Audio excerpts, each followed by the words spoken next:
शिक्षकों के transfer posting से पहले बिहार में आखिर नीतीश कुमार विशिष्ट शिक्षकों को नियुक्ति पत्र क्यों बांटने जा रहे हैं? क्या नियुक्ति पत्र बांटने के पीछे कोई बड़ा खेल है? क्या सक्षमता परीक्षा एक साजिश का हिस्सा था जिसे नीतीश कुमार अब जाकर उजागर किए हैं? आखिर क्या वजह है जिसके वजह से विशिष्ट शिक्षकों को अब हाईकोर्ट पहुंचते ही नियुक्ति पत्र थमाया जा रहा है? आज इसकी पूरी पड़ताल करेंगे और ये भी हम बताएंगे कि इसमें बीपीएससी शिक्षकों को कितना फायदा होगा, कितना नुकसान होगा और नियमित शिक्षकों को भी भविष्य में इसके लाभ और हानि क्या होंगे। जी नमस्कार, मैं हूं विपुल कुमार और आप देख रहे हैं सूर्य बिहार डिजिटल न्यूज़।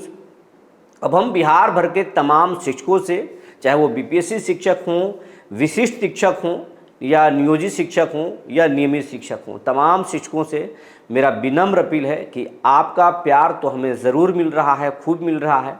आपके बदौलत ही हम आगे बढ़ रहे हैं, लेकिन अभी भी आपकी संख्या लाखों में है, लेकिन ये चैनल लाखों परिवारों का नहीं हुआ है।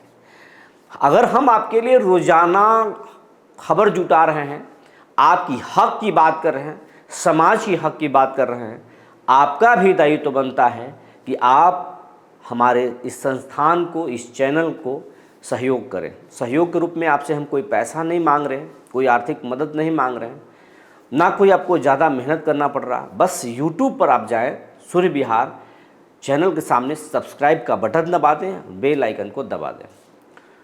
अब खबर विस्तार से आपको बताने जा रहे हैं कि बिहार में कुछ माह पहले सक्षमता परीक्षा लिया गया विशिष्ट नियोजित शिक्षकों से और कहा गया कि अब सरकार आपको भी राज्यकर्मी बनाना चाहती है और आप सक्षमता परीक्षा में शामिल हुई। इसके लिए उनसे 3 जिलों का ऑप्शन भी मांगा गया, चॉइस के 3 जिले, और ये कहा गया कि जरूरी नहीं है हम सबको गृह जिला देंगे।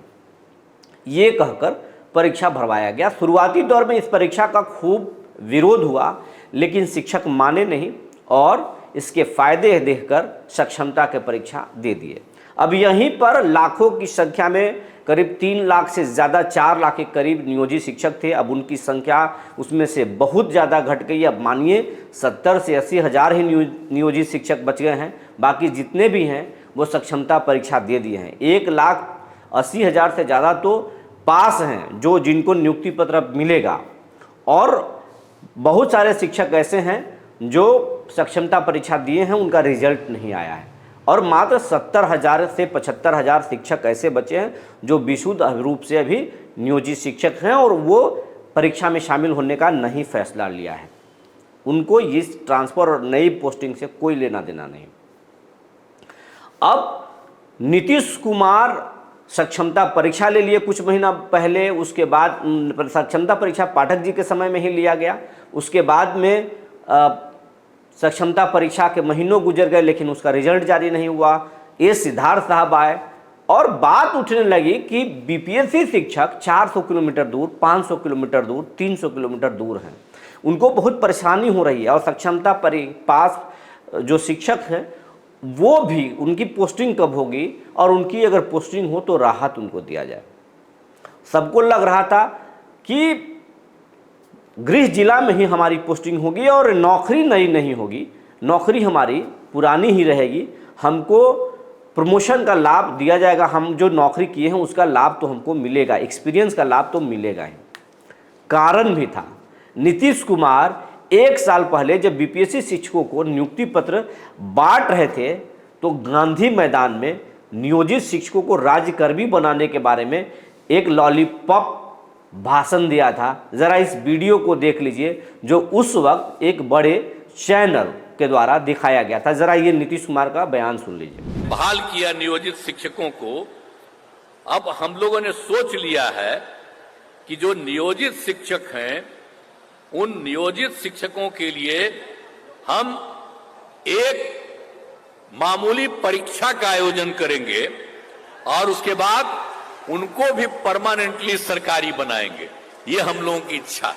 आप नीतीश कुमार के बयान को सुन लिए होंगे। नीतीश कुमार साफ साफ उस समय बताए थे कि नियोजित हम बीपीएससी शिक्षकों को नियुक्ति पत्र आज बांट रहे हैं, लेकिन नियोजित शिक्षकों को भी हमने नौकरी दी थी और उनको भी अब राज्यकर्मी बनाने का हम लोगों ने फैसला लिया है और मामूली परीक्षा लेंगे, मामूली परीक्षा, और उनको भी राज्यकर्मी बना देंगे। ये मामूली शब्द सुन लीजिए। नीतीश कुमार किस तरीके से, किस अंदाज में कह रहे कि मामूली परीक्षा लेंगे। इसी झांसे में शिक्षक आ गए, परीक्षा दे दिए। परीक्षा देने के बाद में जो परीक्षा हुई वो बीपीएससी परीक्षा से कमज़ोर, कमतर उसका क्वेश्चन नहीं था, जबकि उससे ज़्यादा कड़ा था, कठिन था, ऐसा शिक्षक कहते हैं। परीक्षा में पास हो गए। अब वो पोस्टिंग की इंतजार कर रहे थे कि उनका पोस्टिंग कब, कहाँ होगा, कैसे होगा। लेकिन जब सिद्धार्थ साहब बोले कि अब हम तबादला नीति लेकर आ रहे हैं और सबको राहत देंगे, क्वालिटी एजुकेशन हमें चाहिए, उसके बाद में बात लोग जो है अखबकी में आ गए और उसके बाद में तबादला नीति पर हम लोग लगातार खबर चलाने लगे, तमाम मीडिया के लोग खबर चलाने लगे। इसी बीच में 10 अनुमंडल का ऑप्शन की बात आई। हालांकि हमने सभी चैनलों से पहले इस बात को कहा था, जिसके बाद शिक्षकों ने मुझे खूब सुनाया भी था। 10 अनुमंडल के जैसे ही बात आई, हड़कंप मच गया कि ये क्या हुआ। इसके खिलाफ उसके बाद में लोग हाई कोर्ट चले गए इसको चुनौती देने, और जैसे ही चुनौती दे दिए और उसमें कई सारे एरर को ढूंढे, उसमें जो त्रुटि हुई है तबादला नीति में उसको फाइंड आउट करके हाई कोर्ट में चुनौती दिया गया। और सरकार को यहाँ पर लगा कि हम फेल कर जाएंगे, हम स्टे लग सकता है या फिर इस पर रोक लग सकता है, हम इस पर फैसला शिक्षकों के हित में आ सकता है। सरकार में उथल पुथल मचने लगी। तमाम विधायक, सांसद और यहाँ तक कि शिक्षा मंत्री शिक्षकों के पक्ष में खड़े दिखे। लेकिन एस सिद्धार्थ खुद को सुपर बॉस मानने के लिए, और नीतीश कुमार को तो उन्होंने मना ही लिया था। नीतीश कुमार की एक पुरानी नियोजित शिक्षकों से अपना एक रिश्ता भी रहा है, वो नियोजित शिक्षक भी समझ रहे हैं और हम भी समझ रहे हैं। नीतीश कुमार हामी भर दिए कि ठीक है 10 अनुमंडल पर ही रहेगा। संशोधन की बात उठी, लेकिन फिर एक बार ये सिद्धार्थ मना लिए और उन्होंने अपने लीगल टीम से समझा तो ये उन्होंने पाया कि अगर हम इनको नियुक्ति पत्र थमा देते हैं, 22 तक ऑप्शन भरने का समय सीमा है, लेकिन 20 तारीख को ही नियुक्ति पत्र मिलना है, और 20 तारीख जैसे ही शिक्षक नियुक्ति पत्र ले लेंगे उसके बाद उनका बहुत सारा अधिकार खत्म हो जाएगा और मेंटली तौर पर भी वो तैयार हो जाएंगे कि अब हमें जाना है, कहीं भी जाना है, कोई दिक्कत नहीं है, और नई नौकरी हो जाएगी। जिस फायदे को लेकर नियोजित शिक्षक गए थे वो फायदा शायद अब मिलने वाला नहीं है, क्योंकि उनकी नौकरी नई होगी। 20 साल बाद, कोई 15 साल बाद नया नौकरी ज्वाइन करेगा। पुराने नौकरी का कोई वैल्यू नहीं रहेगा, सब कुछ खत्म हो गया। अब वो नई नौकरी में जाएंगे, उनका ज़िला कैडर होगा और जिस ज़िले में उनकी पोस्टिंग होगी पूरे जीवन भर उनको वहीं पर नौकरी करना होगा। तो ये सक्षमता परीक्षा के पास विशिष्ट शिक्षकों के साथ नीतीश कुमार ने खेल कर दिया। और अब जो बचे हैं नियोजित शिक्षक, अब उनकी संख्या काफ़ी कम रह गई। तो नियोजित शिक्षक अलग हो गए, सक्षमता पास शिक्षक अलग हो गए, उनकी संख्या बहुत ज़्यादा हो गई। अब इसी में से प्रधानाध्यापक का परीक्षा पास हुए लोग, वो उनकी संख्या अलग चली गई। नियोजित शिक्षकों में से बहुत सारे शिक्षक बड़े पैमाने पर करीब 40,000 से ज़्यादा शिक्षक बीपीएससी शिक्षक बन गए। तो पूरी तरीके से टूट हो गया, संगठन में टूट हो गया, शिक्षक कमज़ोर पड़ गए। और सरकार यही करना चाह रही थी। सरकार चाहती है कि जो नेतागिरी कर रहे हैं शिक्षक, उनकी नेतागिरी को समाप्त कर दिया जाए और सबको अपना घर छुड़ा दिया जाए, ताकि कोई नेतागिरी ना हो और सरकार पूरी तरीके से शिक्षा पर फोकस हो। लेकिन अब हम सवाल ये खड़ा करना चाहते हैं कि नीतीश कुमार जी, आप राजनीति में तो खेल करते ही हैं, शिक्षकों के साथ आप क्यों खेल कर दिए। ये सिद्धार्थ साहब लगातार ये कहते हैं कि हम बच्चों को स्कूल में देखना चाहते हैं, शिक्षक हमारे स्कूल में अब आने लगे हैं, 100% आ रहे हैं, और क्वालिटी एजुकेशन हमको चाहिए। तो क्या क्वालिटी एजुकेशन के लिए पुराने शिक्षकों को नई नौकरी देना ज़रूरी है?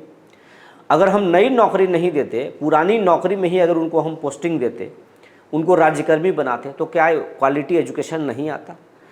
क्वालिटी एजुकेशन से इसको क्या लेना देना है नई नौकरी को? ये एक स्ट्रैटेजी का पार्ट है। सरकार कमज़ोर कर रही है शिक्षकों को, और इससे ज़्यादा कुछ नहीं है। इससे क्वालिटी एजुकेशन आएगा नहीं बिहार में, बल्कि शिक्षक मानसिक तौर पर परेशान होंगे। नए शिक्षकों को बहुत ज़्यादा परेशानी नहीं होगी, लेकिन जो पुराने शिक्षक हैं वो मेंटली तौर पर परेशान हो जाएंगे, डिप्रेशन में आ चुके हैं। अभी से न सिर्फ वो आए हैं बल्कि उनके परिवार के लोग भी आ गए हैं, डिप्रेशन में आ रहे हैं।